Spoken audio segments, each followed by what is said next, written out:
Many people in the United States and Latin America have grown up celebrating the anniversary of Christopher Columbus's voyage. But was he an intrepid explorer who brought two worlds together? Or a ruthless exploiter who brought colonialism and slavery? And did he even discover America at all? It's time to put Columbus on the stand in History versus Christopher Columbus. Order in the court. Wait, am I even supposed to be at work today? Yes, Your Honor. From 1792, Columbus Day was celebrated in many parts of the United States on October 12th, the actual anniversary date. But although it was declared an official holiday in 1934, individual states aren't required to observe it. Only 23 states close public services, and more states are moving away from it completely. What a pity. In the 70s, we even moved it to the second Monday in October so people could get a nice 3-day weekend. But I guess you folks just hate celebrations. What are we celebrating again? Come on, Your Honor. We all learned it in school. Christopher Columbus convinced the King of Spain to send him on a mission to find a better trade route to India. Not by going east over land, but sailing west around the globe. Everyone said it was crazy because they still thought the world was flat. But he knew better. And when in 1492 he sailed the ocean blue, he found something better than India, a whole new continent. What rubbish. First of all, educated people knew the world was round since Aristotle. Secondly, Columbus didn't discover anything. There were already people living here for millennia. And he wasn't even the first European to visit. The Norse had settled Newfoundland almost 500 years before. You don't say, so how come we're not all wearing those cow helmets? Actually, they didn't really wear those either. Who cares what some Vikings did way back when? Those settlements didn't last, but Columbus's did. And the news he brought back to Europe spread far and wide, inspiring all the explorers and settlers who came after. Without him, none of us would be here today. And because of him, millions of Native Americans aren't here today. Do you know what Columbus did in the colonies he founded? He took the very first natives he met prisoner and wrote in his journal about how easily he could conquer and enslave all of them. Oh, come on. Everyone was fighting each other back then. Didn't the natives even tell Columbus about other tribes raiding and taking captives?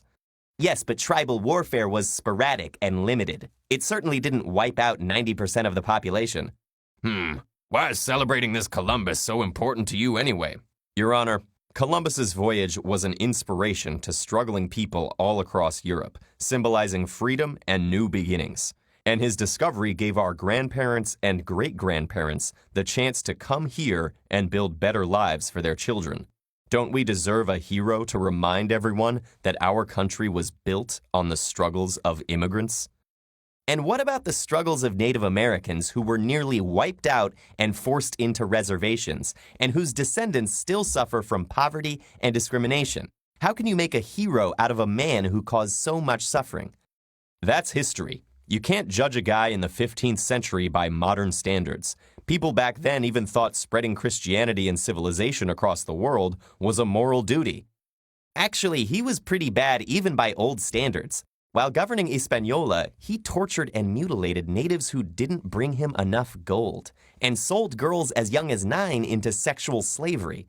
And he was brutal even to the other colonists he ruled, to the point that he was removed from power and thrown in jail. When the missionary Bartolomé de las Casas visited the island, he wrote, from 1494 to 1508, over 3 million people had perished from war, slavery, and the mines. Who in future generations will believe this?